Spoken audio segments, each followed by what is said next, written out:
I'm really not a big fan of rectangular terrain. Sure, it can look good, but there's something about terrain on rectangular bases that makes me go, eh. I could probably start a group and call it Simple Humans Against Rectangular Terrain, or SHART for short. I'm sure it would go well. Recently I have been working on some dungeon tiles which are all very square, so a rounded shape for the end room sounded nice. Just needed to figure out how to make it. I've made rounded wall sections before by laminating foam around the shaper, but this would be a pain in this case as I wanted a fairly thick piece. I have also used templates to make round bases, but this method is very impractical if you want regular concentric cuts inside and outside of the piece. To work around this, I made myself a quick circle jig. The basic idea comes from woodworking, where you can find this kind of thing used with router tables and bandsaws. If you don't want to build your own, Shifting Lens also sell ready-made ones made from MDF, but if you just need it for a simple job, it only takes a few minutes to make one. I salvaged a large piece of cardboard off the back of a drawing book. I believe this is called chipboard in the States, and if you watch Wylock's Armory at all, you know that you can also buy it in bulk. It's a really useful material for crafting. To begin with, I marked the center line. Where you put this isn't really important because everything else will reference off it. Just make sure it's perpendicular to the edge. Next, I marked outlines at regular intervals from the edge, going across the center line. These will be used to set the radius of the circles we will be cutting. You can use any useful unit of measurement here, and make as many as you like.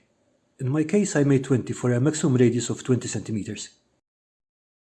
To make a clearance for the wire, I counted the last mark as the 0 position and counted one up. I drew a V-shape at the intersection of this mark and the center line, going the next mark up, and connected these to the edge. Then I cut this out. This means that the jig will let me work with a minimum radius of just over 1 centimeter. I also beveled the edge so there is less risk of stuff catching on it. To set the pin for the center point, I drilled a hole at the 0 position on the center line and pushed the tack in. Then secured it with superglue. Drilling helps keep the surface nice and flat. Now that's done, using this jig is really simple.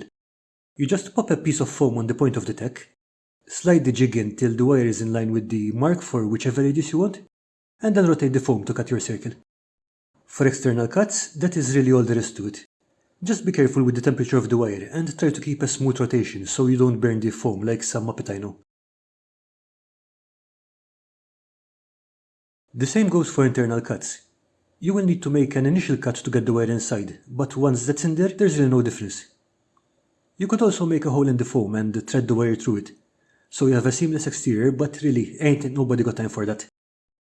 Also remember, it's a lot easier to do the external cuts first, so preserve the center point for as long as possible.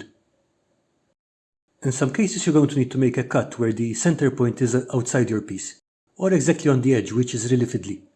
To do that, you can pin your piece to a larger piece of scrap and proceed as normal, nice and easy. Thanks for watching and I hope you found this video useful. You can also watch this other video where I make some more fancy cuts, or hit the playlist for more tabletop gaming fun. Bye!